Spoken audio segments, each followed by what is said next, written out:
Hello and welcome. I am Matt Rojansky, Director of the Wilson Center's Kennan Institute. Thank you so much for joining us for today's event marking the 75th anniversary of George F. Kennan's famous long telegram. And that, of course, was exactly this week, February 22nd, 1946. So we managed to catch the anniversary in the very week that it happened. So today's event is going to give us a unique opportunity to acknowledge Kennan and his legacy. He is, of course, our co-founder and our namesake indirectly. Perhaps Grace will say more about that. But his contributions to the field go well beyond the long telegram, of course, and yet this document has a very special place in the history of his life and career, and indeed of the Cold War and of the United States. The panel that you're about to see is co-sponsored with the Wilson Center's History and Public Policy program. You can find the document itself. I encourage you to read it. So many talk about it and talk about its legacy without giving it due attention to the text itself. And it's a wonderful read. Kennan was a fluid and brilliant writer, even in the awkward format of a telegram. You have to just keep saying stop, stop at the end of sentences. But I recommend you take a look at it, as well as a blog that you'll find on the Digital Archive by Frank Castigliola, reflecting on the long telegram this week. Also, in commemoration of the event, we have recently released an animated explainer video about the long telegram, and that will be on the event page today and all over social media. Also, take a look if you haven't seen it already, and some of you who have will recognize the background behind me from the cover. You can see 1946, 2021, sort of a perfect balance.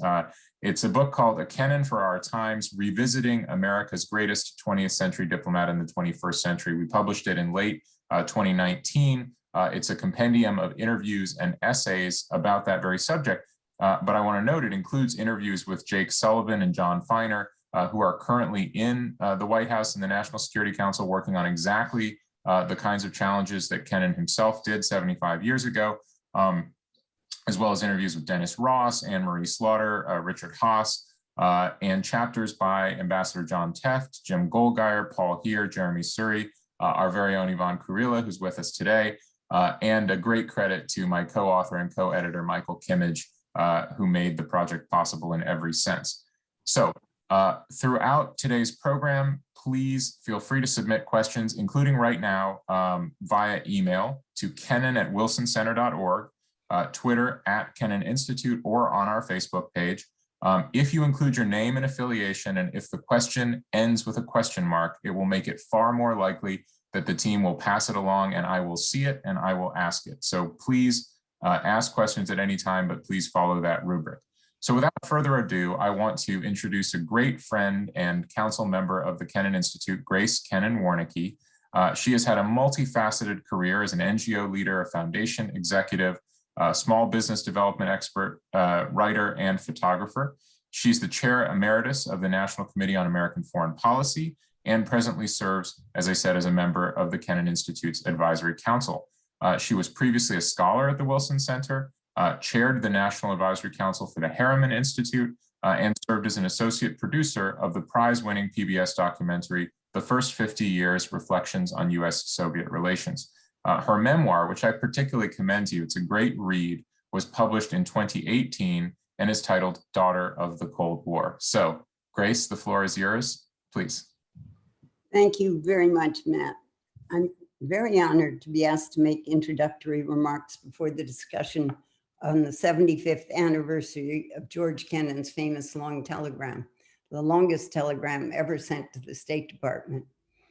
It contained 5,540 words. It is a special honor to precede this distinguished panel of experts and scholars who will lead the discourse. My father dictated the telegram from a supposed sickbed in our Moscow apartment, but I was an 8th grade boarder at the National Cathedral School for Girls in Washington, D.C., and knew nothing about it. A year later, when a modified version entitled Sources of Soviet Conduct was published in Foreign Affairs magazine and signed only by X, I was only dimly aware, although the authorship was soon attributed to George Kennan. At Woodrow Wilson High School, foreign policy seemed remote. It was only when I went to Radcliffe College, majoring in Russian history and literature, and a boyfriend started calling me Miss X, that I became aware of my father's stature and importance in the world of foreign affairs. Little did I know that it would change my life as well. The audacity of a young Foreign Service officer sending a telegram consisting of his analysis of US-Soviet relations and recommendations for American future policy towards the USSR so soon after the end of World War II was amazing. But it also displayed a dichotomy that was always a striking part of my father's personality. He often veered from extreme self-confidence to almost ridiculous self-abasement. Typical was a time when the family was returning from Europe by steamer, soon after he was forced to resign from the State Department. It was the first time he did not have a diplomatic passport. My mother with the younger children went to the head of the line. "Oh, Annalisa," he said, "you can't do that. We are no longer diplomats." "Don't be silly, George," she answered. "The customs people all know us, and I'm not going to stand here and wait with these children." She went to the head of the line, and they soon left the ship and went off to Princeton. I loyally stayed with my father, and 3 hours later, we went down the gangplank only to be greeted by a very apologetic customs official. But my father still thought he was right. The telegram, which launched my father's career, was also a striking example of his ability to write. He followed by writing over 20 books and garnering many prizes. But I think just as important, and particularly important today, he founded and helped launch the Kennan Institute of Advanced Russian Studies. I think this is a great achievement. I'm proud to be a part of it and to introduce this important discussion. Thank you. Thanks so much, Grace. What a fitting introduction and such poignant and I think resonant points about your father, not only as a legend of American foreign policy and US-Russia, US-Soviet relations, but as a person, as a father, as a family man. Absolutely fascinating. And I also commend, in addition to Grace's book, for those who are interested, Kennan's own memoirs, I think, are extremely brilliantly, fluidly written, very readable, and just give you a tremendous window into how he thought about himself and his own role. All right, with no further ado, I'm going to go ahead and introduce each of our panelists in turn. They'll then speak. We'll move through the panel. And let me remind you again, for questions, please email kennan@wilsoncenter.org, tweet to @KennanInstitute, or post to our Facebook page. Please include your name and affiliation, and please end your question with a question mark. Now, I can't think of anyone better to begin this discussion than the incomparable Dr. Angela Stent, who directs the Center for Eurasian, Russian, and East European Studies series and professor of government and foreign service at Georgetown. She's also a senior fellow at Brookings, a member of the Council on Foreign Relations, and co-chairs the Hewitt Forum on Post-Soviet Affairs. She has previously been a fellow at the Transatlantic Academy of GMF. She served as National Intelligence Officer for Russia and Eurasia on the National Intelligence Council, as well as at the Office of Policy Planning at the State Department, the office famously founded by George Kennan himself, and was a member of the Senior Advisory Panel for NATO's Supreme Allied Commander in Europe. Dr. Stent's academic work focuses on the triangular political and economic relationship between and among the United States, Russia, and Europe. So, Angela, with no further ado, the floor is yours. Thank you very much, Matt, for that introduction. I'm delighted to be here. I'm honored to be part of this discussion. And I recall 10 years ago, we did this in person, discussing then the 65th anniversary of the long telegram. But I have to say, every time I reread it and the Mr. X article, I see new things in it. And as history advances, I get new insights. So I'm going to cover two issues today. The first is the impact of the long telegram on US policy in 1946. And the second is the relevance of the debates, the issues that George Kennan raised for the debates that we have today about Russia. So I think it's very important to understand the context in which Kennan penned the more than 5,000 word longest telegram from Moscow in February 1946.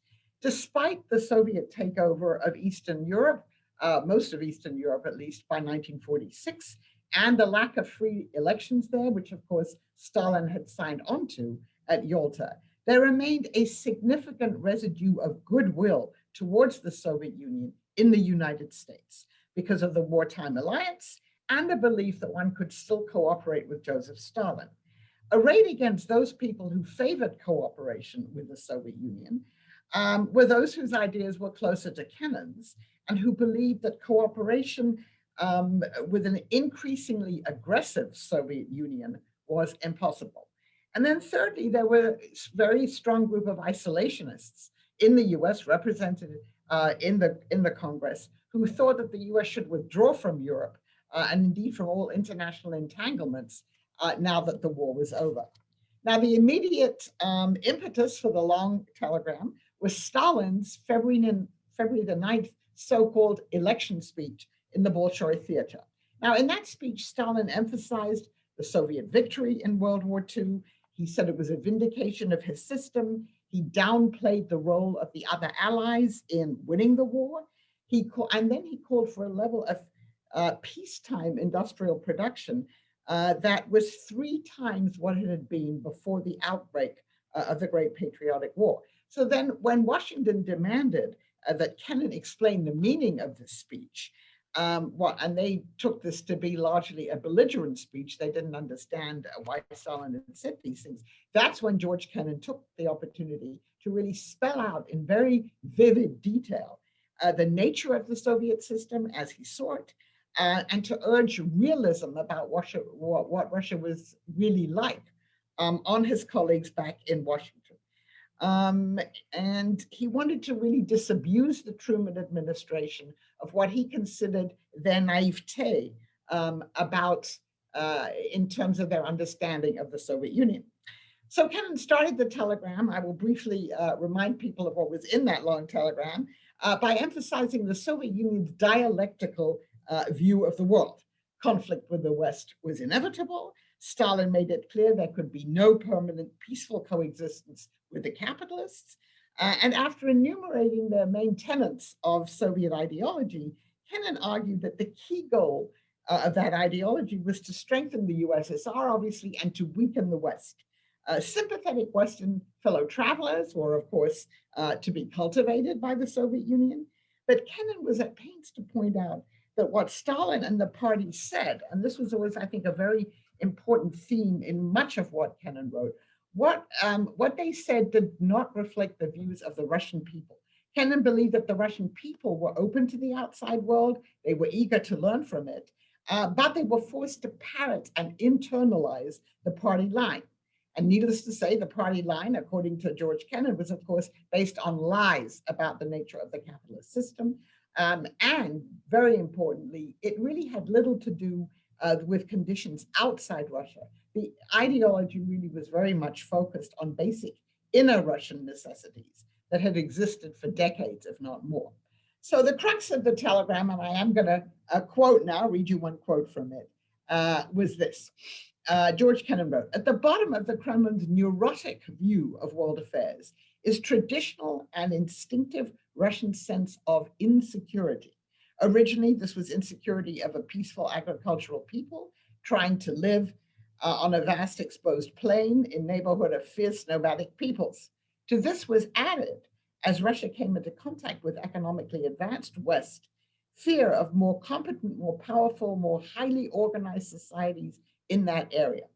But this latter type of insecurity was one which afflicted rather Russian rulers than Russian people, for Russian rulers have invariably sensed that their rule was relatively archaic in form, fragile and artificial in its psychological foundation, unable to stand comparison or contrast with political systems in Western countries." So, stressing that the Soviet Union was committed fanatically to the belief that there can be no permanent modus vivendi with the United States, and that the Soviets would do everything they could to destroy American society in order to make Russia more secure, Kennan urged the United States government to recognize the USSR for what it was, to educate the American public about what the Soviet Union was really like, and make it cognizant of these uncomfortable Russian realities. But, and this was his parting word, also very important, he returned to American domestic politics. And he wrote, "Much depends on the health and vigor of our own society. World communism is like a malignant parasite which feeds only on diseased tissue." So the following year, as has already been mentioned, many of these ideas appeared in public in the Mr. X article. And there again, George Kennan stressed that the powerful hand of Russian history and tradition reinforced Marxist dialectical view of the world and had led to all internal opponents of the regime being labeled as foreign agents. And in recommending that the main element, his famous phrase, of US policy toward the Soviet Union should be the long-term, patient, but firm and vigilant containment of Russian expansive tendencies. Kennan also emphasized, and again, this was a theme in all of his writings, that the US dealings with the Soviets should be respectful, calm, and flexible. And of course, shortly after the long telegram was delivered, a matter of a couple of weeks, Winston Churchill, of course, made his famous speech in Fulton, Missouri, describing the descent of the Iron Curtain over Eastern Europe and the threat that Soviet communism posed to Christian civilization. The long telegram did have a profound effect on US decision makers. For some, it crystallized what they had for some time suspected. Kennan had forcibly repudiated many of the premises under which the Roosevelt administration had dealt with Stalin. Kennan, the diplomat, had proclaimed the dangers of diplomacy and accommodation in his analysis, and that fell on many receptive ears. The next year, of course, the Truman administration began to implement a policy of containment through the Truman Doctrine, through the Marshall Plan, and other policies. Now, of course, the containment policy evolved quite differently, than what Kennan had originally envisaged. And in his 1957 Reith lectures, he expressed his criticism of and prescriptions and skepticism about the NATO alliance. He had never intended his containment prescriptions to focus on military containment. Rather, political and economic containment were what was needed. He criticized the way that the United States was dealing with the Soviet Union. He said it was erroneously focused on a non-existent Soviet threat to Western Europe. And as we know, he continued to criticize US policy toward the Soviet Union and Russia, and in particularly toward NATO enlargement until his passing. What relevance do the arguments in the long telegram have to today's debates about how the US should deal with Russia? After all, we're still debating about the nature of the threat that Russia poses to the United States and how the United States should respond to it. Kennan believed that the Soviet system was a pernicious combination of Tsarist absolutism and expansionism reinforced by Marxist-Leninist ideology. Biggest difference, of course, today between now and then is the absence of an official universalist ideology of the ruling Communist Party. United Russia is a pale shadow of the CPSU. But Vladimir Putin has created a new national idea, a hybrid ideology, we could call it, but it's not designed to have universal appeal. Rather, the idea of Russian exceptionalism, the Ruski Mir, the Russian world, Russia as a leader of the conservative international, a bulwark against chaos and regime change, and a protector of traditional values, is designed to appeal to the millions of Russian speakers who live outside Russia in the post-Soviet space or in the West or elsewhere, and also to non-Russian conservatives in the West and beyond, to Eurosceptics, to leftists as well, around the world who dislike America, who dislike the European Union. Nevertheless, with Putin having declared the liberal world order dead and ridiculing American democracy, especially after the events of January the 6th, Russia is increasingly trying to position itself as a leader with an alternative ideology in what Russia believes will be a post-West world. What has not changed that much since 1946 is the Kremlin's view of the United States as the glavny protivnik, the main enemy. After the Gorbachev and Yeltsin interludes, during which the United States was not seen as an enemy, and that was explicit, Putin's Russia has reverted to a traditional Russian dialectical view of the world. Russians who oppose Putin, as we know, are now labeled as foreign agents, as they were way back in 1946. How much responsibility does the US bear for this state of affairs? That's obviously a different discussion. Is Russia fated to continue as an authoritarian state that needs a Western enemy to survive? Despite Kennan's understanding that communism had reinforced historical Russian actions and beliefs rather than changing them, he did believe that once communism collapsed, the US would have a chance to develop a new and a better relationship with Russia. Hence his criticism of US policy after the Soviet collapse, his opposition to NATO enlargement, and his admonition that the United States should seek to develop a partnership with the new Russia. So the questions that he raised in 1946 very much resonate today. And my final point is to reiterate what Kennan wrote at the end of his long telegram, at the end of the Mr. X article. Containment would only work, he argued, if the United States got its own house in order and acted as a model for the rest of the world. And what he wrote at the end of the telegram was that the test of Soviet-American relations, in essence, the test of the overall worth of the United States as a nation among nations. As we contemplate how to deal with Russia, whether containment as a strategy still makes any sense, and I know my colleagues are going to talk about that, we should acknowledge that particularly with the events of the last 6 months, it behooves the United States once again to put its own house in order and to rethink its own domestic and international priorities. Thank you. Angela, that was a brilliant, fitting introduction to our discussion, and I am so tempted to jump in right there, but in the interest of public service and in deference to my far more qualified and insightful colleagues, I won't.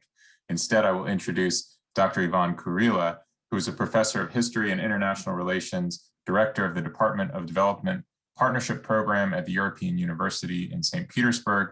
He has served as a regional scholar and a short-term scholar at the Kennan Institute twice. His primary field of interest is the history of US-Russia relations, especially during the American antebellum and Civil War periods, a period I would note we often don't think about US-Russia relations, but in which there was a very important relationship with some rather, I think, striking takeaways. Dr. Kurila has organized workshops, published articles, edited volumes on the use of history, historical memory, and historical politics in Russia and the former Soviet space, and is the author of 5 books, most recently, Frenemies, History of Opinions, Fantasies, Contacts, Mutual Misunderstanding of Russia and the United States. That was in 2018. Yvonne, the floor is yours. Thank you. Thank you, Matt. Thank you for invitation for this very interesting and timely talk. You know, just last week on February 16th, that was an event here in Russia, in Moscow, when the Russian Society for Military History, that's a kind of semi-official organization responsible for the historical politics of the Russian state, headed by former Minister of Culture, Vladimir Medinsky. So that organization made an event to inaugurate its own library. And the key event, the key acquisition for the opening of this library was an acquisition of the, as they call it, original of the long telegram by George Kennan. So I'm not sure I understand what original of the long telegram means. Probably one of the first printouts of the telegram received in Washington and sent for different destinations. So, but that was a big deal here in Moscow, and people attending this ceremony included Medinsky, who is now advisor to President Putin, and also included Dmitry Peskov. And actually, Dmitry Peskov made several remarks, which I will try to retell you now. Because I think this is an interesting development or interesting point of view on the long telegram and on the Kennan legacy viewed by the Kremlin today. Dmitry Peskov, press secretary of President Putin and one of the foreign policy at least he has a foreign policy background, so he probably knows what he wanted to say. So Dmitry Peskov started with saying that, well, as he told it, I quote, "I will say something not everything will like. Kennan was a brilliant diplomat and he loved our country," I mean, Russia. So he said that Kennan loved our country, he loved our people, but he misunderstood Russia, at least in one way. So he proceeded, Peskov proceeded with retelling the main ideas of the long telegram. Peskov even mentioned this feeling of insecurity, saying that Russia had an insecurity since the time of Pechenegs. And then he added that, okay, that was not Kennan who wrote about Pecheneg, that was President Putin, but still the idea was the same. And so he said that everything that Kennan wrote was right, and he especially mentioned that Kennan later in the 90s opposed the proliferation of NATO in Europe, but then he got back to the long telegram essence, and he said the big mistake of Mr. Kennan was that he pointed out to the Russian feeling of insecurity, but he did not suggest to help Russia to overcome this insecurity. What he suggested is to contain Russia instead of finding the way to give Russia some guarantees, some promises, something to make Russian government feel more secure. That was the idea that Peskov wanted to emphasize. He returned it several times during his remarks, and that is something which he genuinely looks, interested in giving this speech on the last week. And this is that makes me think about the contemporary perception of the long telegram and of Kennan legacy in Russia. It looked like first Russian elite, Russian government, and Peskov as a representative of Kremlin thinking, still very much absorbed, very much concerned about the American attitudes. He came to speak about the long telegram as it is some contemporary document, and something which gives Peskov and the point to speak about, to comment about American policies toward Russia. So American influence, American attitudes are still very important, and but still Peskov emphasizes everything that is contained in the telegram. The second, it looks like Peskov still thinks that Kennan telegram defines American policy towards Russia even today in 2021. It looks like he said that, okay, everything that Kennan advised to American government is still in force, and what we see now is still a continuation of his, continuing usage of the same piece of advice that Kennan gave to American presidents, American Department of State. So we can still use the Kennan telegram as a basis for discussion American policy towards Russia. So that was also important topic, important point for Peskov remarks. So. So he said that Kennan actually established some kind of ideas, set of ideas, a framework for American policy towards Soviet Union and for Russia by extension, for the contemporary Russia as well. And that actually gives me, prompted me to think that the Kremlin today would prefer to look into Russian-American relations of the 2021 as something very close to the Soviet-American relations of 1945. This is something which gives Kremlin the feeling of greatness, the feeling of much bigger influence that it actually possesses in the contemporary world. And my question not to my colleagues here, but maybe my question to Peskov if I ever see him, would be, does he really think that Russia today is the same as the Soviet Union in 1945? Does he also think that the United States in 2021 is the same, the United States that was in 1945? And does he really think that the world is the same as it used to be 76 years ago? My answer would be no to all three questions. I would say that Russia is different, and the United States is different, and the world is very different. But it looks like the contemporary aim or contemporary goal of Russian foreign policy is to reestablish, if not the world of 1945, but at least the essence of Russian-American relations as it used to be during the kennan long telegram. And that is why Peskov was so attentive to this acquisition of long telegram original. And that is why Peskov commented on the Kennan's long telegram as it is a contemporary document. And it actually makes the legacy of George Kennan relevant not only as a historical, as a document for historians, but also the document which can help us to understand how Kremlin wants to see the international politics, wants to see the Russian-American relations of today. Again, for me, this is outdated, and this is just a error of establishing the historical age, but it's something which Peskov wanted to insist. I will probably stop here and thank you for your attention.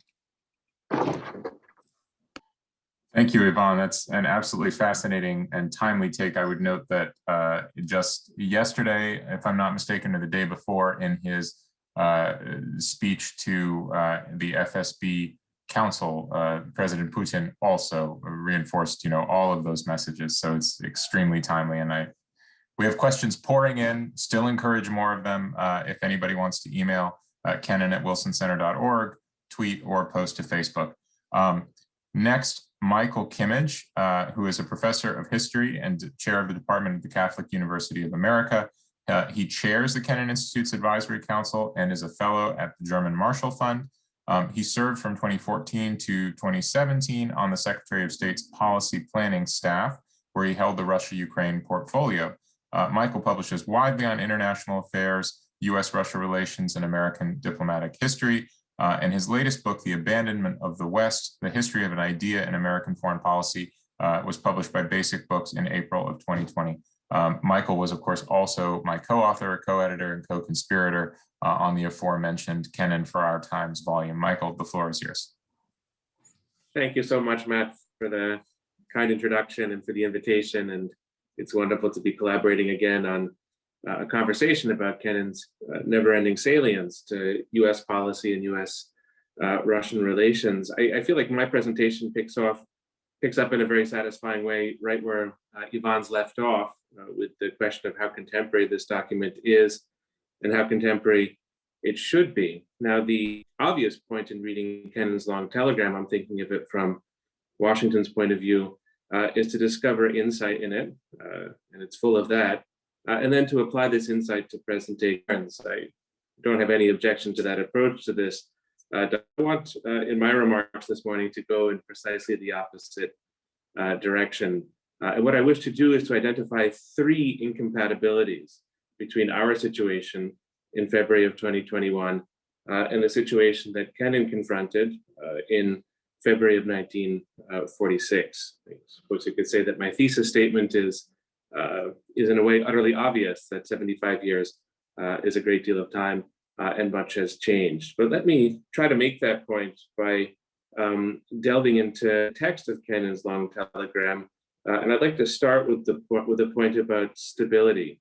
And this concerns Kennan's assessment of the Soviet Union, the sort of opening part of the document. And according to Kennan, Stalin and the Soviet foreign policy making apparatus both predicted and wanted a profound destabilization of the capitalist or the Western world. And so to cite chapter and verse, this is section 1, premise C. I think we should all, for Kennan's organization of this document, it makes it very easy to analyze.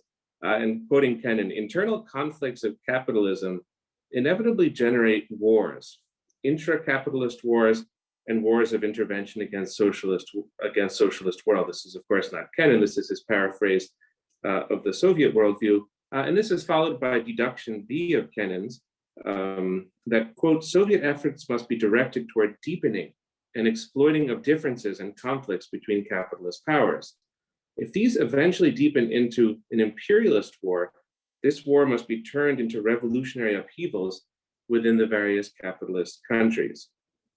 I think this is really not the case with Putin today in the way that he sees the world. I think it could well be that Putin's assessment is that the Western world is weaker in various ways in 2021 than it was in 2011 or in 2001 when Putin first came to power.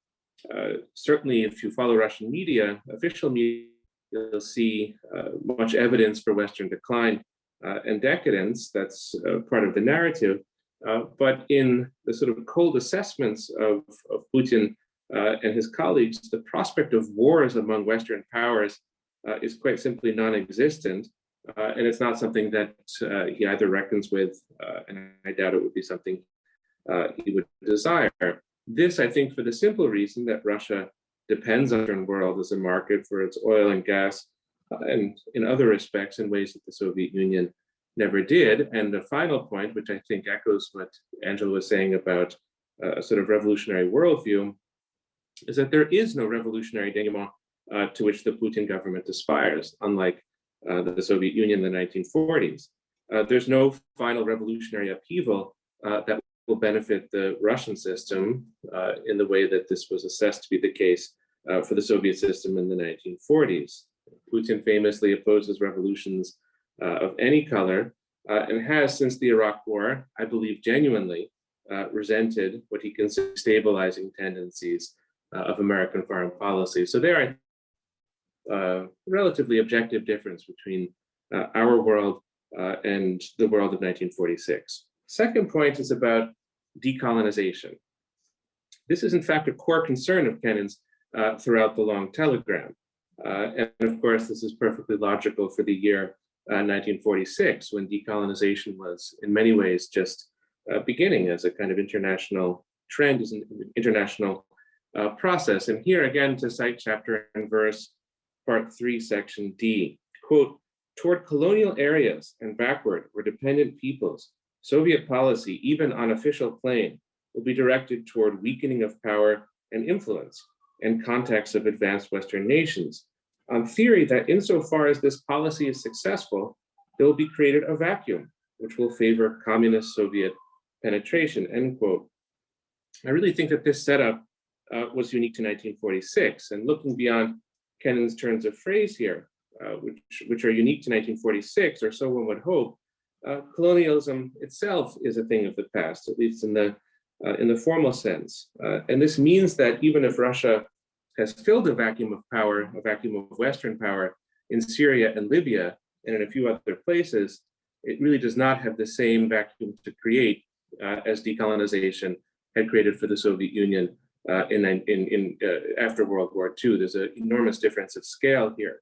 In addition, make this sort of further point here, when looking at Russia and China together at the moment, the challenge the West faces is not its overextension and an excess of unwanted involvement, as was true in 1946. It is, by contrast, a relative lack of involvement in many parts of the world. So here I would point to Central Asia, the South Caucasus, large parts of Asia, and also Africa, where sort of more trade, more investment, more military ties, more vaccine diplomacy might be desired from the West by individual countries. But in many areas, you see the West choosing not to commit itself very deeply, which frames a problem not of Western colonialism, but of Western passivity and inaction, and hence a difference between now and then. Third and final point of difference is, and I think this is the one that's the most arguable and maybe the sort of least persuasive in a way, but this point concerns the Russian people and Russian government. It's Kennan's claim, Angela has mentioned it already, that there was a wide gulf between the Soviet government and Russian people. So this is part 2 of the long telegram. Kennan points here to the party line, which he argues, quote, does not represent the outlook of Russian people. Latter are, by and large, friendly to outside world, eager for experience of it, eager to measure against its talents they are conscious of possessing. In sum, for Kennan, the party line equals the achievements, such as they are, of a quote unquote propaganda machine. Now, there are many, I think Peter Pomerantsev perhaps most prominently, who would disagree with me on this point, but I do not think that this represents the situation in 2021, though it may represent the Russian situation in 2025 or 2030. That's conceivable, I think. The friendliness to the outside world of Russians is borne out anecdotally by the recent World Cup in Russia. But the friendliness Kennan had in mind, here's a slight distinction, was I think a friendliness that had grown up from behind the walls Stalin had built around the Soviet Union or between the Soviet Union in the West. This was a friendliness that struck Kennan, I think, because there was a fundamental lack of contact between citizens of the Soviet Union and the outside world. And now, of course, borders are substantially more open. The internet brings the world to Russia and Russia to the world in entirely new ways in the 21st century. The key point, though, I think, is not about friendliness. It's that Putin has established a foreign policy that does reflect the outlook, certainly not of all Russian people, but arguably of a majority of Russian people, the critical mass. He must rely more on his propaganda machine at the moment for domestic politics, though of course he relies on it to justify everything he does in his domestic and foreign policy. Putin presides over a much more Russian state than Stalin, himself not an ethnic Russian, ever did. And Putin has answered a popular call in Russia, not for hostility with the West, but for geopolitical autonomy from the West. To that degree, Putin can use his propaganda machine to reinforce a message which already exists. And this is very different, and I would argue much more effective than the propagation of Marxism, Leninism, Stalinism in 1946. And that's my third and final difference. In sum, I will leave the policy implications of these three incompatibilities for the Biden administration to puzzle through.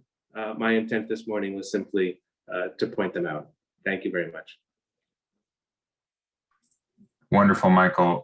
Thank you so much. And again, I'm going to have to restrain myself from jumping in right away because far better to hear now from Tom Graham, who is a distinguished fellow at the Council on Foreign Relations and a senior advisor at Kissinger Associates, where he focuses, of course, on Russian and Eurasian affairs. He co-founded the Russian, East European, and Eurasian Studies program at Yale University and still sits on its faculty steering committee, is a research fellow at the Macmillan Center at Yale, and teaches a course on US-Russia relations there. Tom, as many of you will know, was special assistant to the president and senior director for Russia on the National Security Council staff in critical years from 2004 to 2007, during which time he managed the White House Kremlin Strategic Dialogue and also served as director for Russian affairs on the staff in the 2 years prior to that. So no one whose perspective on this could be better informed. Tom, the floor is yours. Thank you very much, Matt, for that kind introduction. And it's a real pleasure to be speaking on this panel with my other distinguished colleagues today. As we've been discussing today, the United States emerged victorious in the Cold War through the application of a containment policy for which George Kennan laid the intellectual foundations in his long telegram. Because of its demonstrated success since the end of the Cold War, American policymakers have been tempted to turn to containment to deal with other adversaries. Today, the United States seeks to contain Iran in the Middle East, seeks to isolate and contain Russia globally, and there is growing discussion of containing China.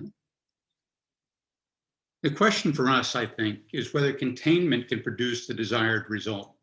And to answer that, we need to understand how containment worked during the Cold War. And here I would suggest matters are not as straightforward as they are generally presented. Kennan wrote that the main element of US policy towards the Soviet Union had to be long-term, patient, but firm and vigilant containment of Russian expansive tendencies. That, he argued, would eventually lead either to the breakup or the mellowing of Soviet power. Now, the question is, to what extent then did the United States contain the Soviet Union? I would argue that great success was attained on the Eurasian landmass, the central arena of the Cold War. Washington prevented Moscow from extending its reach in Europe. It exploited the Sino-Soviet split to diminish Soviet influence in East Asia and elsewhere. And Kissinger's adroit diplomacy effectively removed the Soviets as a critical factor in the Middle East. But in what we then called the Third World, Moscow rapidly expanded its presence in the 1970s, coming to the aid of Marxist-Leninist regimes. And by the end of that decade, it was backing Ethiopia in the strategically important Horn of Africa and propping up a leftist regime in resource-rich Angola. More disturbing to Washington, it had a foothold in Nicaragua and was menacing the rest of Central America. Now, the irony to my mind is that it was just this third world activism, culminating in the invasion of Afghanistan in 1979, that overstretched Soviet resources and eroded Soviet power in the 1980s. In short, it was not so much America's determined application of containment as Moscow's failure to contain itself at a time of mounting internal problems that stressed the system to the breaking point. Now, at least as important in the ending of the Cold War was another policy closely related to, but distinct from containment, that Kennan underscored. We might call this the policy of falsification. It was possible, he wrote, to erode the internal foundations of Soviet power by creating the impression that the United States knew what it wanted, was coping successfully with the problems of its internal life and with the responsibilities of world power, and had a spiritual vitality capable of holding its own among the major ideological currents of the time. If the United States could do that, he argued, Soviet aims would appear sterile and quixotic. Enthusiasm among Soviet supporters would wane, and Soviet foreign policy would be further strained. And this, I think, he was right on the mark. By the 1970s, it was already evident that Marxism-Leninism could not live up to its promises. Washington could not, however, exploit the resulting discontent at that time because it hardly appeared to be coping successfully with its own multiplying domestic ills, civil discord, Watergate, stagflation. The situation changed dramatically, however, under President Reagan as he revived the American spirit and Soviet dysfunction deepened.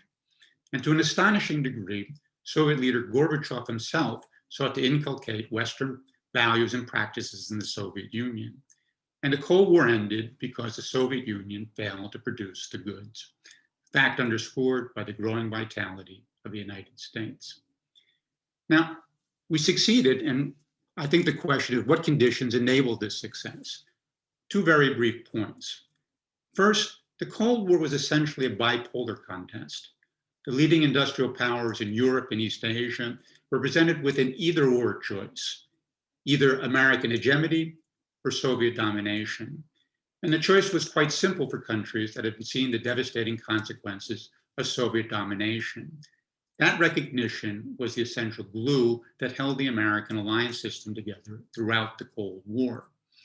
Second, the two superpowers were restrained in their ambitions.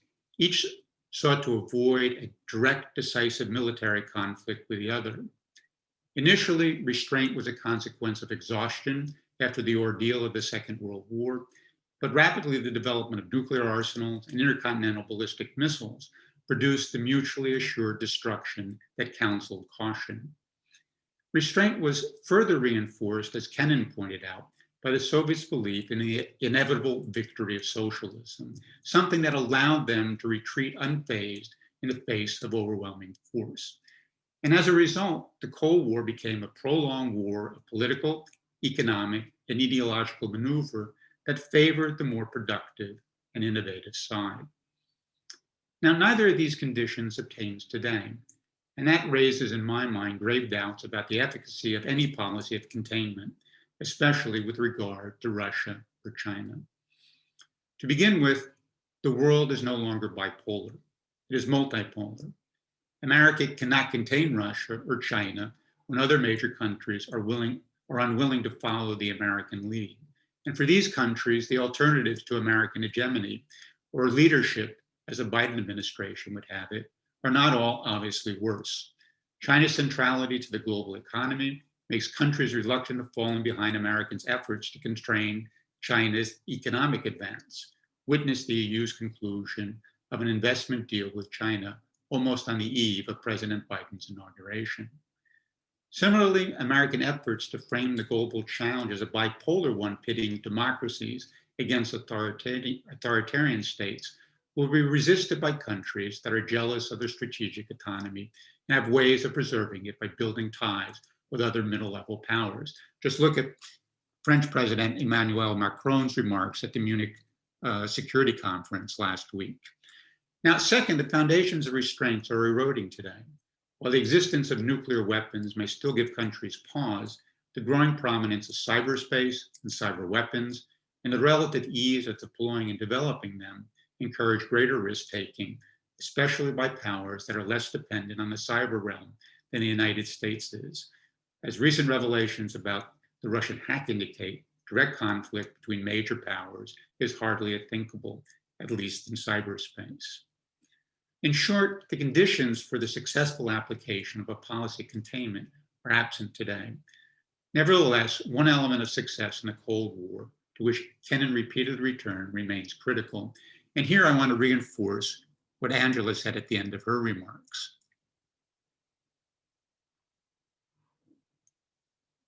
The United States needs to deal with its domestic problems. It needs to know what it wants. It needs to demonstrate that it is coping effectively with its domestic problems and the responsibility of a world power. And it needs to exude a spiritual vitality capable of holding its own among the ideological currents of the present world. Now, as we all know, that hardly describes the United States today, but it is just those qualities that are ultimately the foundation of American success in the world. And that conviction, to my mind, is a central legacy of Kennan's work. So let me stop there. Tom, that was wonderful. Thank you all so much. This has just been a perfect primer, but we have much to discuss as well. A lot of questions have come in.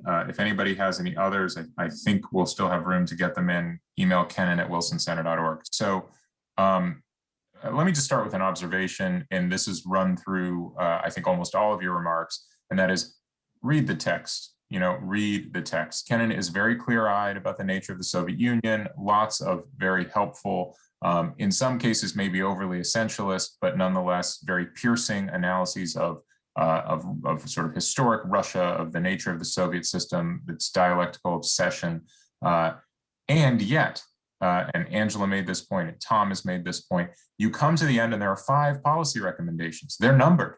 It's a telegram, they're basically bullet points, if you will, in the modern policy memo format. 2 of them are about investing in understanding the Soviet adversary, spending the money necessary, having government do it, and doing it objectively. That's 1 and 2. 3 through 5, while we're searching for the term containment or looking for references to, military deployments and reassurance and countering Soviets and counterforces, none of that is there. Recommendations 3 through 5 are all about what Tom concluded on, what Angela mentioned, which is getting the American House in order, being crystal clear about who we are, what we stand for, doing it well, not being hypocritical, leading by example, and all of these sort of good housekeeping practices, if you will, of policy. To me, that is an incredibly striking takeaway. If you read nothing else in Kennan's lifelong body of work, which is vast, and I'm going to come to a question about that in just a moment, read this one document and reflect on why he chose, not that the man, had necessarily perfect foresight, but why did he choose to commemorate these 5 points as his actual policy recommendation takeaways? I think that's extremely important. But a far better put question and a far more distinguished asker than I offers itself up. And this is from Ambassador Avis Bolin, daughter, if I'm not mistaken, of Ambassador Chip Bolin, who was Kennan's colleague and Kennan's successor, in fact, in the embassy in Moscow. And so she asks the following, and I want to open this to kind of brief comments from the panel because there are many other questions as well. She says, I wonder if you could elaborate a bit more on Kennan's later views of the long telegram. He not only disowned what successive US administrations made of it and the theory of containment, but also the telegram itself. He at some point, here she paraphrases, more or less dismissed it as the ramblings of youth. and in particular rethought what he felt was an overly rigid and mechanistic view of how the Soviet Union acted, and very much at odds with his later views, and indeed arguably with his general approach. In a sense, the Long Telegram had more in common with Paul Nitz's description of the Soviet Union in NSC 68 than with Kennan's own more nuanced view. And a similar question from Vlad Lihovich, who essentially asked that Kennan said in later years he had been misinterpreted, and the Western policy of containment as it evolved was not what he had proposed in the X article or in the Long Telegram. So I open that to the floor for comment, and we'll move on. There are a number of other questions about history as well. Michael, please. Just briefly, I think part of the evidence for the answer to the question came from Angela's citation from the sources of Soviet conduct and this notion of respectful, calm, and pleasant dealings with the Soviet Union, because in the Long Telegram, it basically says diplomacy is impossible. We're not going to be able to sit down with these people. It's unmanageable. And that's already a contradiction in Kennan's thinking in 46, 47. And I think he unravels that later by coming down more on the side of diplomacy and at least working the margins of diplomacy than the more categorical position he takes in the Long Telegram. Angela, please. I mean, just briefly, just to reiterate, George Kennan loved Russia. He loved the Russian language, the culture, the people. He had a lot of respect for them. And I think, and that does come out in the Long Telegram, certainly. And I think, yes, he believed that his containment prescription had been misinterpreted. He was clear, right, as I said, in these Reith lectures in 1957 that he gave at the University of Oxford. He goes into that in great detail about he did not mean a kind of global military containment. And then I would say the other thing was he was really disappointed after the Soviet collapse, because he believed that the United States should have had a much more forward-leaning policy. And it should have done everything it could to, if you like, engage post-Soviet Russia. And instead, as we know what happened. So I think that's true. And as we all know, he was very critical of other aspects of American policy as he got older. But he did feel that he'd been misinterpreted, or that people had reacted overly hysterically to what he'd said in 1946. Angela, I would point out, thank you for bringing in the Reith lectures. You can actually listen to, I think not quite all of them, but many of them have been recorded. They're wonderful to listen to in his own voice. And there's one, if I'm not mistaken, that very precisely illustrates this point. It's where he talks about the German problem of the day in the 1950s. And he comes out very clearly as an opponent of a militarized NATO Germany, which would seem sacrilege in retrospect to many Russia hands and Cold Warriors. But his argument is actually quite rational, which is, he says, if you want a unified Germany, you can't have that and a Germany which is a potential military threat to the Soviet Union, simply because the Soviets will react in unacceptable ways. So you're forced with this zero-sum choice, and he comes down in favor of sort of better to have a non-militarized Germany, but one that is united. That to me seems the essence. That's actually your description of his ideas in application in a real world policy problem more than a decade later. Let me bring in another couple of historical questions if I can. Yvonne, you might want to tackle this one. Dr. Christina Minkova at St. Petersburg State University says that the Long Telegram is of course not the only document of this length and character written by Kennan. One could recall Russia 7 years later, or his summer 1945 memorandum, which contained basically the same ideas. Why did the Long Telegram end up becoming such a renowned document over Kennan's other writing? And there's a kind of corollary question, which you may know as an archival historian, Yvonne, and that is, was the telegram in fact directed through the War Department rather than the State Department? I mean, who was the intended audience for this from Kennan's perspective? Is that clearly known? You have to unmute, Yvonne. Yeah, thanks. Well, first question, why Long Telegram? Well, I think it's, first of all, this is a significance of the document, which was, get right in time for recipients. I mean, write it in time at the moment when that was a,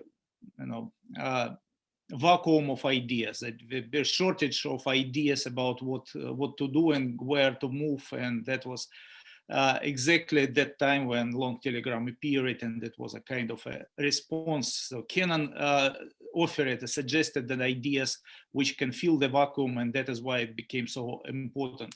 Okay, since that time, many people tried to, and were very sophisticated in writing about American attitudes about the world composition of the world affairs, but well, everything which was a bit late for the moment, while the long telegram was exactly at the moment, and that is why I think it is more important than, well, it is still produces more impact than many other writings, even of Kennan and of other diplomats and other scholars.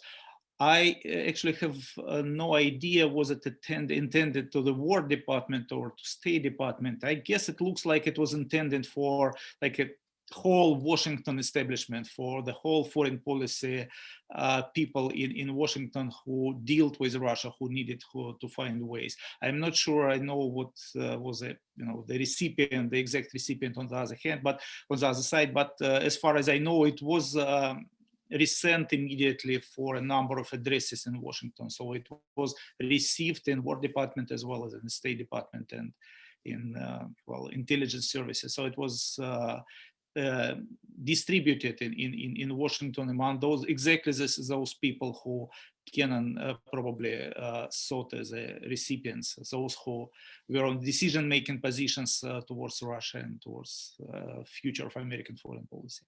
Thanks. Thanks. I want to bring Tom in as well on the history questions, but others comment, please. Dr. Joshua Rubenstein at the Davis Center at Harvard asks, what was the impact of Eisenhower and Foster Dulles' repudiation of containment in favor of rollback of communism? So here we take, kind of the misconception of containment as being military in nature, and then we go one step further to say, in fact, what we want to do is rollback. And it's interesting to me, Tom, you cited Reagan as providing the kind of moral reinforcement that the United States needed later in the Cold War. But Reagan arguably would have been a proponent of rollback. I mean, his message, right? We win, they lose. That was his Cold War strategy. So, Tom, your thoughts on kind of the lingering impact of that, maybe three-part divide and the debate over that. You got to unmute. Mute. The ways we applied containment over the course of the Cold War changed radically from administration to administration. We tend to refer to it all as containment in retrospect. As we've already pointed out, Kennan himself repudiated at least the way containment evolved over many years. And in fact, if you go back and read his memoirs, he would suggest that the policy of containment that he had proposed in 1946 or 1947 had pretty much run its course by the middle of the 1950s, with the death of Stalin, the beginnings then of some tension between the communist China and the Soviet Union, and that called for a different type of diplomacy on the part of the United States. Eisenhower and Dulles clearly rollback, although I think if you look at the history of it, there's very little that they did in a practical way to actually try to undermine or roll back the Soviet presence in Eastern Europe or elsewhere in the world at that time. Again, recognizing the real threats of a direct confrontation with the Soviet Union at that time. Reagan is somewhat different. I think, clearly there is Reagan talks about rolling back the Soviet Union, but the context is much different at that time because you had a much different Soviet Union by the early 1980s. I think the important factor here as well is the emergence of Mikhail Gorbachev, who in many ways wanted to move in a direction that was compatible with with Reagan's own thinking on that, perhaps moved a bit more rapidly in that direction because of the pressure that he got from Reagan, but almost from the time that he emerged in 1985, he was moving in that way. Containment did vary over time. As I argued, I don't think that in fact it was containment per se that brought down the Soviet Union. I think it was more the internal difficulties in the Soviet Union brought on by this overstretch in the third world that created the conditions that led to Gorbachev's reforms and then ultimately the demise of Marxism-Leninism in the Soviet Union. If I can, I just want to bring Grace in. Grace, can you hear me? So my question is, your father quite famously, and I think some have riffed on this in biographical writing about him, including Gaddis, he was sort of brilliant at the writing part. In fact, was described, as the problem with George, said one of his contemporaries, is that he writes so brilliantly he can convince you of anything. But maybe not so brilliant at the politics, the sort of Washington self-promotion game and so on, and as a result ends up being kind of frozen out of the official halls of power for the bulk of his latter career, and is a very prominent voice at Princeton and so on. What if any difference do you think it made that he was for so much of those later years sitting outside of Washington, as distinct from someone who had a kind of full lifetime career in Washington? Do you have any sense of that being around him? You need to unmute, Grace, sorry.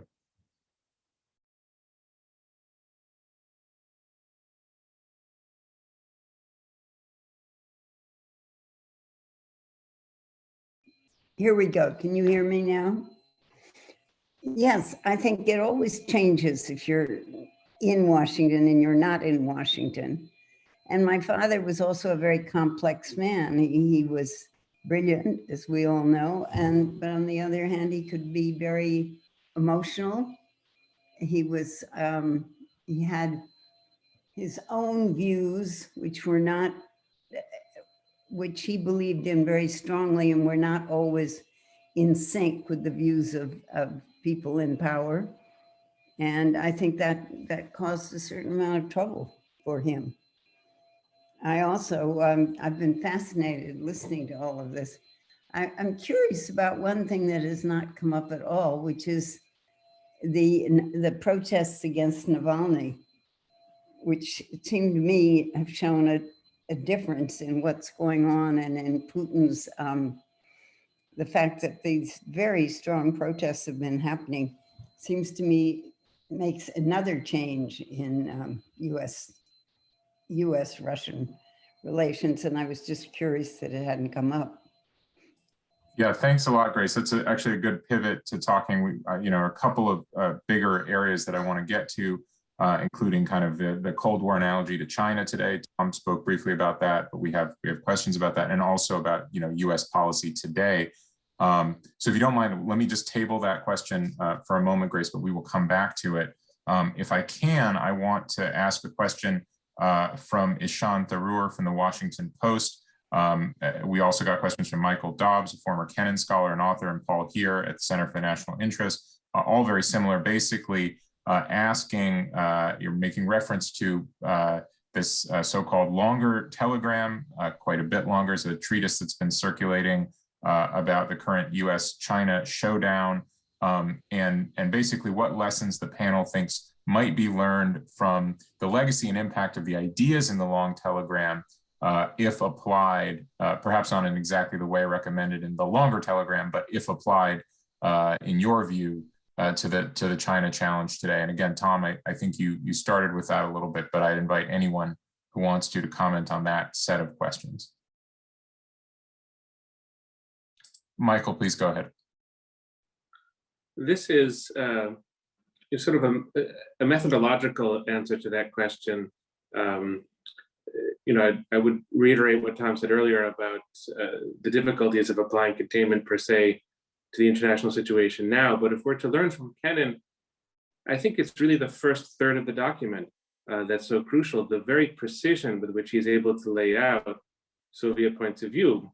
I'm sure he got things wrong, and their inaccuracies or overstatements. You used the term essentialism, Matt, and no doubt he's guilty of all those things. But given the difficulty of the enterprise, he succeeded relatively well in characterizing a regime that was extremely difficult to characterize. And it seems to me like with U.S.-China policy, it has to rest on a similarly precise, sort of careful, nuanced reading of Chinese civilization, Chinese security concerns, Chinese political culture. And if I can editorialize for a moment, it doesn't seem like in Washington we're all that close to getting there. So I think we can learn from Kennan in that regard. Angela, please, and then Tom. So this is obviously a vast subject. But, as Tom said, the nature of containment changed over the time, containment of the Soviet Union. And even in the 1950s, even with Eisenhower, Radio Free Europe may have supported the Hungarians as they rose up against communist power, but the US government didn't. So there was a recognition right from the beginning that the Soviet Union had a sphere of influence. We had a sphere of influence and no one interfered with it. So I question whether today, as people in the US formulate what to do about China, are they going to accept that China has a sphere of influence, that it has a right to do what it does in the South China Sea? That whole aspect of what happened to containment policies, I would question. And then the other, of course, huge differences. The Soviet Union was a marginal economic player internationally in 1946. It was never, an economic challenge to the United States. It was marginal. China, as we know, is the major international economic player, and how you contain that, given a globalized world, I don't know. But I think the situation is very different, obviously, than what the kinds of policies that had to be formulated 75 years ago. By the way, I think, Angela, there's a resonance in your reference to 1956 Hungary and the US not, in fact, putting its sort of principles first in answer to Grace's question about protests in Russia today, but we'll come to that. Tom, please. Yeah, just to reinforce what Angela said, I mean, the nature of the Chinese challenge is radically different from the one that we faced from the Soviet Union in 1946 and throughout much of the Cold War. The Soviet challenge was largely in the security field and in the sphere of ideology. As Angela has mentioned, it was a marginal economic player, but even more important than that, it was no sort of economic partner with the United States. If you look at China, it is a central player in the global economy, but there's a massive amount of interdependence between both the United States and China. And so what containment means in that situation, how you disentangle the American economy and the Chinese economy are big questions, let alone how you would contain China economically across the globe. Now, you add to that a security challenge, you add to that an ideological challenge, and you have with China a type of strategic challenge that the United States has never faced before in its history, a peer competitor that can compete with the United States across almost all the dimensions of power in the contemporary world and in a globalized world. So we need something different from containment if we're going to manage this going forward. So actually a really nice follow-up to that and a good pivot to contemporary US-Russia policy and US policy more broadly is a question from John Harper, an emeritus professor of American foreign policy. He notes two things. One, that Kennan, in characterizing the Soviets, was really mostly distinguishing them from the Nazis, which would have been a very familiar and recent example to his audience, in that the Soviets were playing a long political game, whereas the Nazis were a sort of immediate military threat. The dominant view, though, ended up being to take the USSR as an immediate military threat. And of course, today, the contemporary tendency to analogize to 1939 or 1945, I mean, it's rife in our talking and thinking about Putin and Russia. And also that, Kennan emphasized in the language that a couple of people have quoted, the need to solve internal problems, being a diplomatic victory worth 1,000 notes, et cetera. The question that John Harper poses is, why did those very clear messages so easily get lost at that time? And I would add to that question, why are they so hard to internalize in the debate today?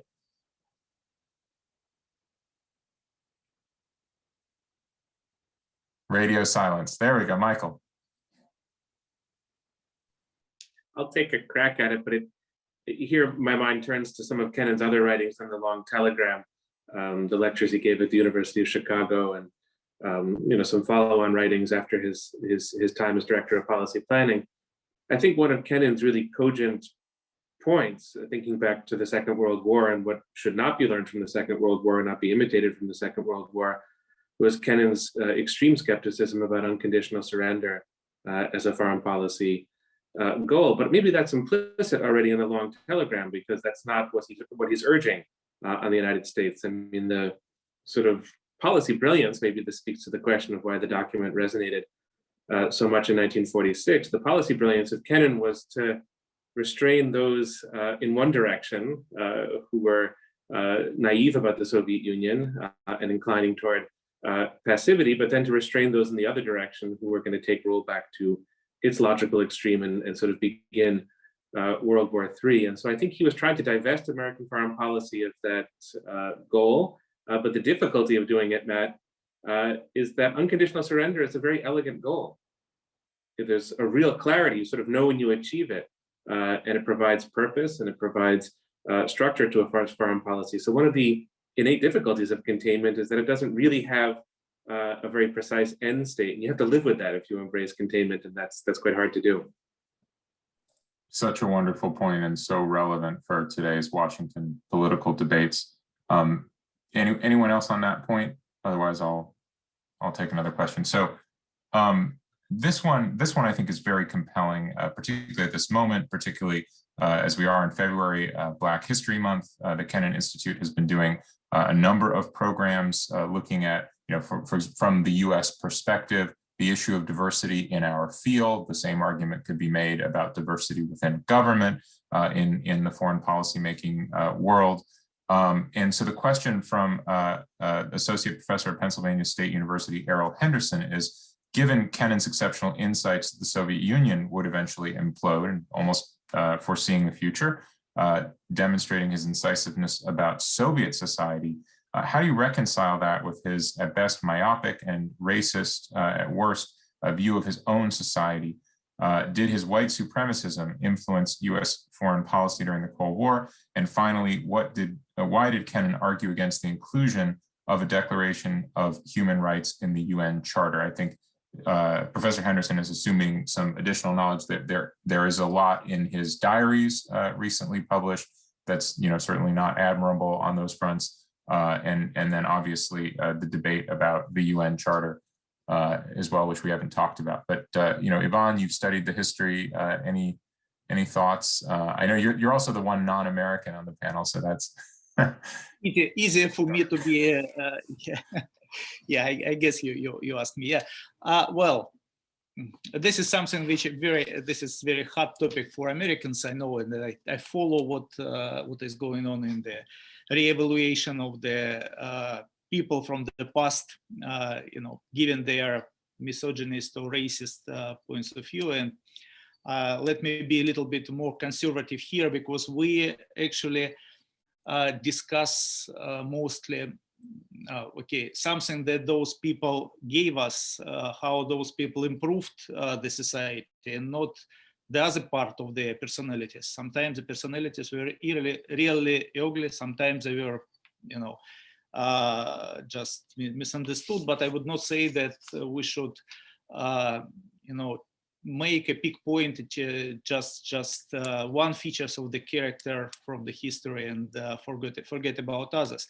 Of course, these parts of the Kennan personality should be they're already in the light, and we should judge him and his biography, with all knowledge about this epoch, about his relevance to his generation, dominant views of his generation.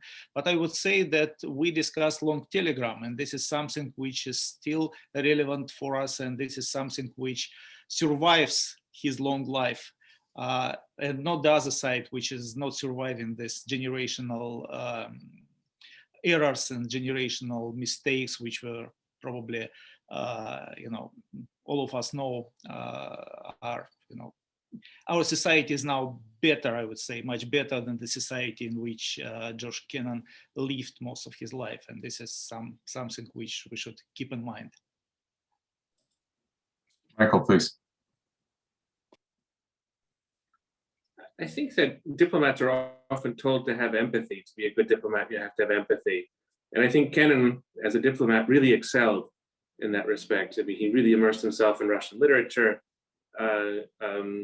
almost going to an extreme. And maybe that goes back to what Grace was saying earlier about a certain extremism in his character. I think there's a quote of Kennan's that he said, "I would rather live in Siberia among Russians than on Park Avenue among certain kinds of Americans," which is a striking observation. But what impresses me about Kennan, not in the positive sense of the word to be impressed, is his lack of empathy when he writes about the US. There's a harshness to it. It's not just on issues of race and ethnicity and diversity. There's sort of a harshness about it. Richard Pipes recalls meeting with Kennan in the 1970s, and Kennan sort of complaining about the city of Washington and conditions, and Pipes was put off by that. And there's just a sort of lack of empathy there, whether that's because he was a citizen, whether he grew up in a certain way. I wouldn't pretend to be able to psychoanalyze him in that respect, but it's a very important point because it does translate in this foreign policy thinking to a sort of structural lack of interest in Latin America, a lack of interest in Africa, a lack of interest in the Middle East, a tendency to see these things constantly through the sort of great game of power politics in Europe. And that's a debit of Kennan's, to be sure. Very finally, on the question of the Human Rights Charter, I think it's very much in tune with Kennan's critique of what he called moralism, legalism in American foreign policy, the sort of the negative parts of the Wilsonian heritage as he understood it. And he just, was sort of more of a realist and wanted to see diplomacy go in a different direction, and was that was sort of largely anathema to him, that way of looking at the world. Yeah, that's certainly the phenomenon of blind spots in many of the historical figures who kind of write the story of American foreign policy is hugely important. And you mentioned Wilson, couldn't be a better example, right? He had a huge blind spot when it came to segregation and the so-called lost cause in the South and so forth, and yet was a visionary in international relations. Let me take, if I can, our very last 10 minutes and ask a question from Valeria Jegisman, a Voice of America journalist, who asks whether the panel participants could outline their main policy recommendations for the Biden administration towards Russia today, and the lessons for US policy today from the telegram. And here I think we can bring in Grace's very important question about how do we respond today to what's happening in Russia domestically, including the recent protests. So why don't we give each panelist sort of 2 minutes to close out with thoughts on this. Angela, you seem, just go ahead and unmute. Sure. Okay. So I would start off with, I think, the obvious point that, the relationship is the worst that it's been since at any time, since certainly before Mikhail Gorbachev came to power. What needs to be done immediately is to identify those areas where we have really pressing interests in common with Russia, and where we need to act on these for our own national interests. And I think the first we've seen has already happened, and that's arms control. It's the extension of the New START Treaty. I think there are going to be more negotiations on different aspects of arms control. And included in that complex are things like cyber. How do we, we know that sanctions are coming, but how do we talk to Russia about what happened last year with the solar hacks? The Russians obviously would like to have, or have said on numerous occasions, they want an agreement with the US about rules of the road for cyber. I don't know whether that's possible, but at least these are things that are of importance to us, significant importance, and where we do have to work with Russia.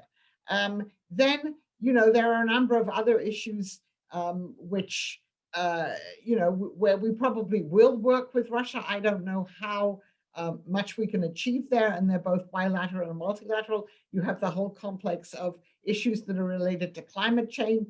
We both now have special envoys for climate, Secretary Kerry, Mr. Chubais, and related to that are issues in the Arctic. So there are a complex of issues there where we can and probably will work together.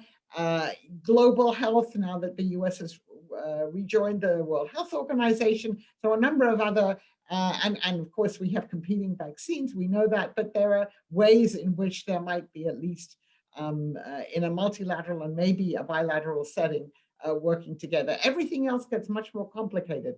We, of course, have a huge, massive sanctions regime already. So the kind of economic dimension of the relationship isn't going to go anywhere unless something changes. I don't think the Russians expect sanctions to be lifted, and they may get more sanctions. And that is, what we've heard from the Biden administration, although they're also saying that they're going to reevaluate the efficacy of sanctions. But I think this could get much worse. And to come back to Grace's question, this is an administration that has said it's committed, unlike its predecessor, to the promotion of human rights and democracy around the world. It's condemned the imprisonment of Navalny. It has said that sanctions are coming. We're not sure what those sanctions will be, but I think it also shows the limits of what the US can do to affect what is happening inside Russia. And I think any policy going forward has to be aware of those limits and not say it's going to accomplish something which it can't accomplish. Thanks, Angela. If I could just ask each of the three of you for 1 minute, because we're really running out of time, and we'll go Yvonne, Michael, and Tom, just as we did in the opening, please. Yeah, thank you. I cannot make advice to Mr. Biden administration. It's a criminalized recently to give advice to foreign governments in Russia. So I will just express my opinion, and this is something connected to the long telegram to kennan legacy. 75 years ago, the Russian-American relations were exclusively state-to-state relations. The Soviet Union was closed society. There was nothing like internet or travels from Russia, from the Soviet Union abroad. And this is a big difference with the contemporary societies. And what I would say when the United States elaborate or speaks even about the American policies towards Russia, you should distinguish even in the language. It's important because we follow, and people in Russia do watch American debates about Russia, to distinguish between Kremlin and the society, between people and the state. And that just recently the new bill was reintroduced in the Congress with the title "Holding Russia Accountable for," and this is, they use Russia. Can you change, or can you advise somebody to change Russia to Kremlin? And that will produce much better perception here in Russia, because otherwise it's very easy for Russian propagandists to say that America is against Russia, against us, and this is much easier for Russian propagandists to make this false equivalence between Russian state and American attitudes to Russian state and the Russian society as a whole. This is my only advice now. Thanks. Michael, please.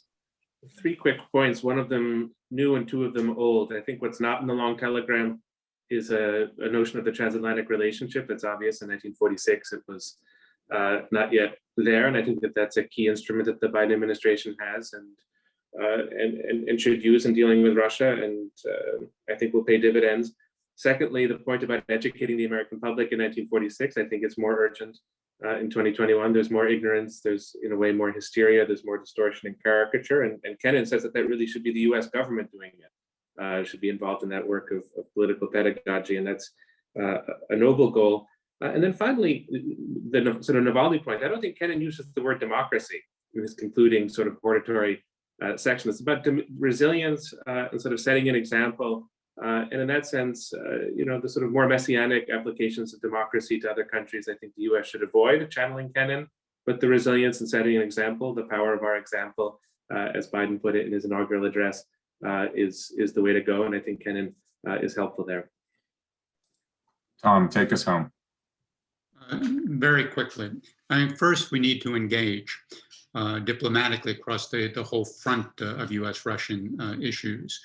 We have a responsibility to reduce the risk of a nuclear catastrophe, that START and all the arms control and stability, strategic stability talks that are associated with that, including cyberspace.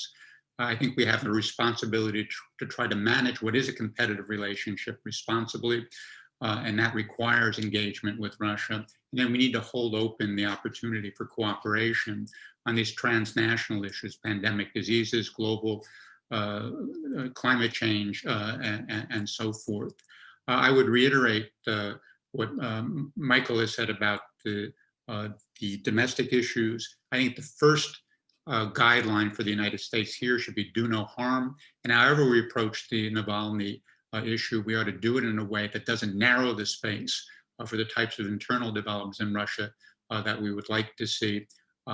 And we need, of course, to put our own house in order. If we're going to have the power of example, we actually have to have an example that the rest of the world wants to emulate. And that certainly doesn't describe our situation right now. So that, I think, to come back, the central legacy of Kennan, from my standpoint, is really put your own house in order, demonstrate that the United States knows what it wants to do and can do it, can successfully cope with the problems of the modern world. And that's the best message that we can send to the rest of the world and will have the greatest impact. That is truly timeless advice. Tom, Yvonne, Michael, Angela, and Grace, I cannot thank you enough for joining us today for this wonderful conversation.